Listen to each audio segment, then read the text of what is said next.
What is up, YouTube? We're back with another YouTube video, and today we have a guide on how to complete the Thrilladrome Master Lost Sector. The only reason I'm doing this, by the way, is just because there's a triumph associated with it. So if you go over here to your journey, and then triumphs, and then Neomuna, I was looking through these the other day, and if you go to exploration over here on this little tab, over here you're gonna see that there's complete any Neomuna Lost Sector on Master difficulty. So that's something that I don't have yet.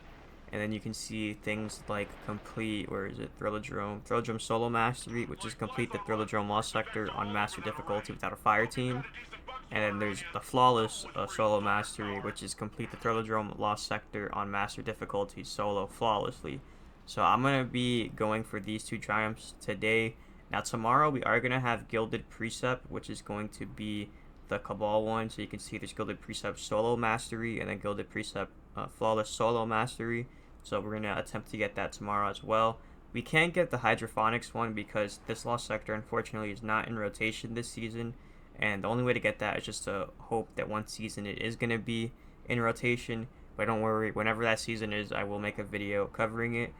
But this will be the start of the Master Lost Sector guides, because I figured, you know what, if I'm going to go for the Triumph, I might as well make guides on the rest of them. So, yeah, I know I said I wasn't going to do it, but here I am, right? So, like I said, we're going to go for the Thrilladrome, so let's go ahead and make our way over there. Now, depending on how far you are in the Lightfall story, you're either going to have to go over here from Shredder's Gate, go through the park, or from the concourse over here, and then go down here to Lemming Harbor. Or if you've completed it and then you most likely have the spawn point, just go ahead and spawn down here and make your way over to this area. Now, all we gotta do is keep going straight down, and if you're doing Master difficulty, I'm just gonna assume you know where to go, but just in case, I'm gonna show you exactly how to get here. You can see on the outside, we do have the Lost Sector icon right here, and then we're gonna go ahead and make our way inside right up here, or you can just jump around like this. However you get up here, that's just the way I do it. And then if it's your first time and you don't see this flag here or the icon right here on the map, that means you have to shoot this little vent. You can see in my example, it's already shot out, but you're gonna have to shoot that, go inside, go in through the pipes and everything over here, and then eventually you'll just drop into the Lost Sector. So just give me a couple seconds to go right here, and then this way, and you can see we've entered the Thrilladrome. And right here, you just shoot that, and then that'll be your first enemy, and then you'll have some enemies over here in the arcade. So we're gonna go make our way back up here now, and we're gonna go ahead and go over the modifiers, then we'll get into the loadout, and then we'll get into the gameplay. So we're just gonna go here, and just in case if you're familiar with my Legend difficulty videos and not the Master ones, for Master difficulty it's just a little harder. And you probably get extra champions. Pretty much the only difference. Apparently the loot is better, but I don't really care for the loot since I have pretty much everything at this point. But for the modifiers, we have shielded foes. You're going to face combatants with arc and void shields. We have master modifiers, which are extra champions, locked loadout, and extra shields. Then limited revives, barrier and overload champions. Void threat, 25% increase in incoming void damage. Then we have shocker. When defeated, goblins spawn arc pulls that cause damage over time. Chaff. We have overcharged weapons, stasis surge, 25% bonus to outgoing stasis damage, solar surge, 25% bonus to outgoing solar damage, and then overcharged grenade launcher, which is a 25% bonus to damage for all grenade launchers. Now you can see recommended power is 1840, I'm 1827, and we're going to get it done no problem. Just know it's going to be a little difficult depending on your light level, because they cap you at how much of an effective light level you can have. But then rewards are enhancement cores are uncommon. If completed solo, legendary weapon is common, and if completed solo, exotic chest armor is common. So let's get into the loadout, and then we'll get into the gameplay. So here's the loadout. We're running solar subclass, and we got golden gun marksman with the abilities being gambler's dodge, triple jump, knife trick, and healing grenades. Now for aspects, we have on your mark and knock them down. And for fragments, we have ember of ashes, ember of char, ember of solace, ember of torches, and ember of eruption. Now, just to go over these real quick, so you can see Ember of Ashes is going to allow us to apply more Scorch stacks to targets. My Solar Ignitions are going to spread Scorch to affected targets. And then Radiant and Restoration effects applied to you have increased duration. And then Powered Melee attacks against combatants make you and nearby allies Radiant. And then your Solar Ignitions have an increased area of effect. So you can see to become Radiant here, it is all we have to do is throw a melee if that's one way you can do it. Another way to do it is going to be with the artifact mod that we have on, which is going to allow you to constantly hit crits. That's going to allow you to become radiant. So just know you have two ways to do it. You either hit somebody with your melee, you don't even have to get the kill, you just have to hit them with it, and it'll give you radiant. And then to stay radiant for long enough, we have Ember of Solace, and then that's also going to help with restoration. So when we throw our healing grenade, that will also help. And then you can see Ember of Char, Ember of Ashes, and Ember of Eruption will just help with ignitions and spreading Scourge to targets and stuff like that. And we'll really see that with the Polaris Lance in a little bit. But going over the primary weapon, we have Riptide.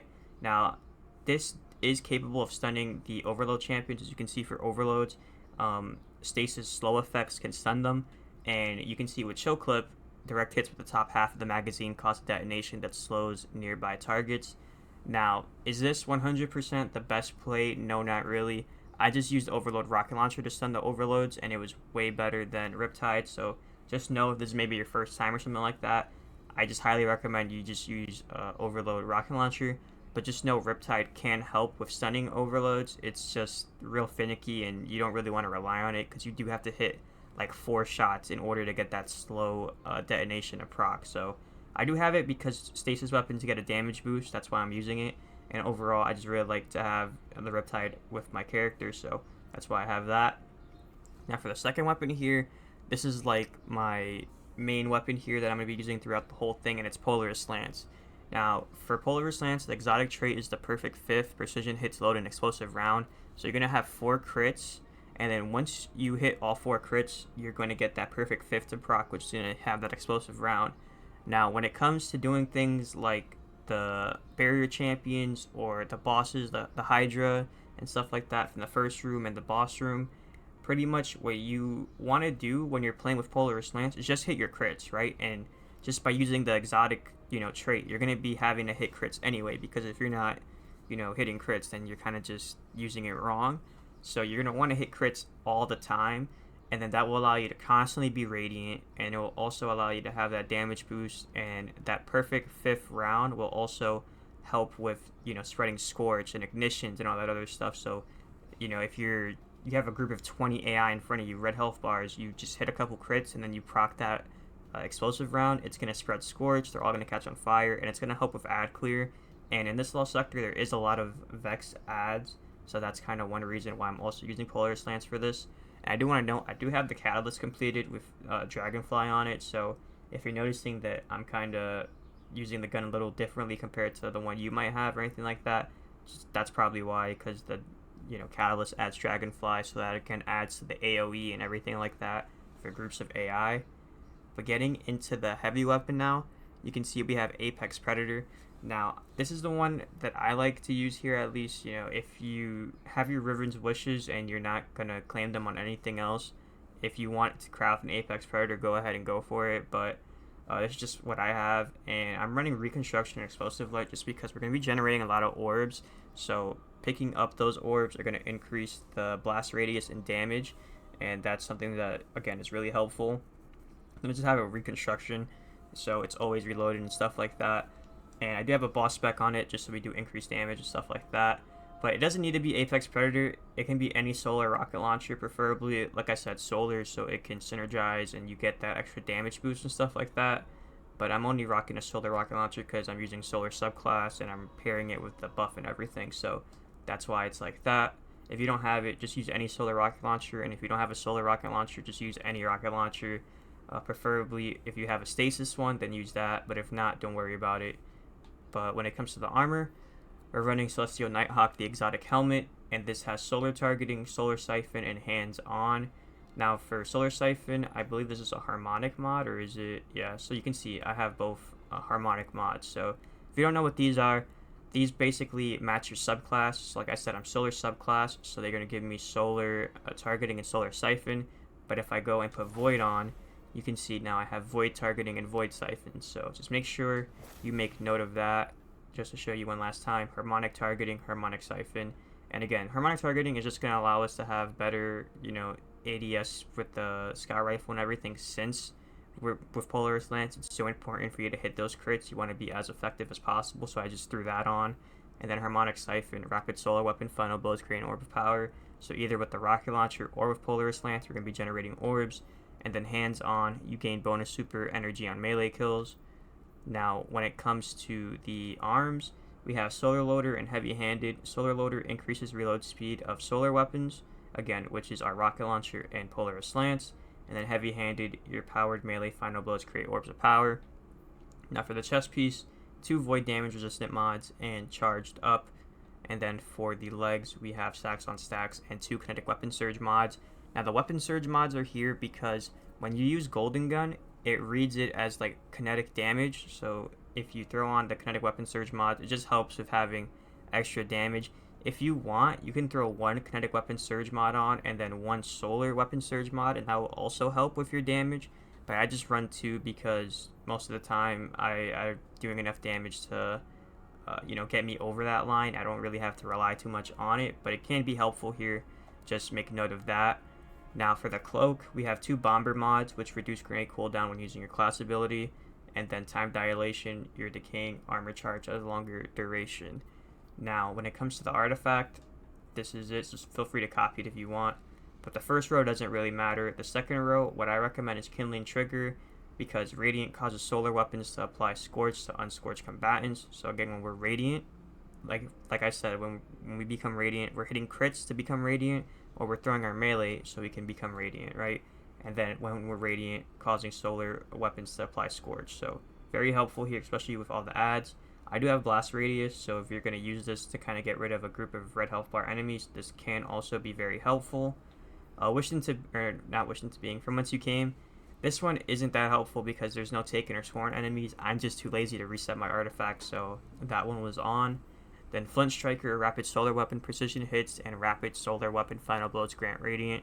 This one I do recommend because, like I said, this is what makes Polaris Lance, so useful, is that it gives you Radiant.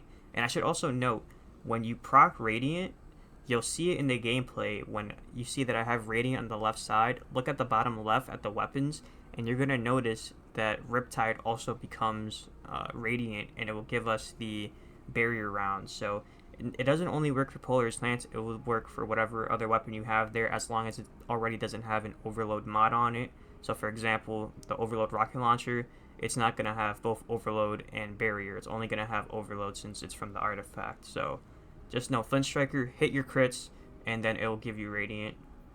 Then Heart of the Flame, it's not that useful. Like I said, I'm too lazy to reset my artifact, so we're not playing with allies. It's not going to help give Radiant to allies. We don't have any teammates. Again, it's not useful. And then Wished Into Being, while your super is fully charged, ability Final Blows spawn an Orb of Power. And again, this is very useful here, and I do recommend having this one. And then for the fourth one here, Overload Rocket Launchers, very useful just because this is what I use for Overload champions. And then for the last row, Razor Precision, while Radiant Solar Precision Final Blows cause combatants to ignite. Again, very helpful for those barrier champions and stuff like that. And then for Solo Operative, this is while you are the only member of your fire team, you deal increased damage to all combatants. So again, since we're playing solo, this is going to help with doing that damage and everything like that. So just to go over it one last time, just in case it was a little confusing, I recommend you put on Kindling Trigger and Blast Radius. I recommend Flint Striker and Wish Into Being, Overload Rocket Launchers, and then Razor Precision and Solo Operative. Those are the ones that you really want in order to make this helpful. Revitalizing Blast, if you can get that on, it could also help here, but I didn't use it because I was too lazy to reset my artifacts. So yeah, just know, make changes wherever you think it's necessary, but those are the ones that I really recommend to make this build work. But other than that, now that we went over the loadout, let's go ahead and get into the gameplay.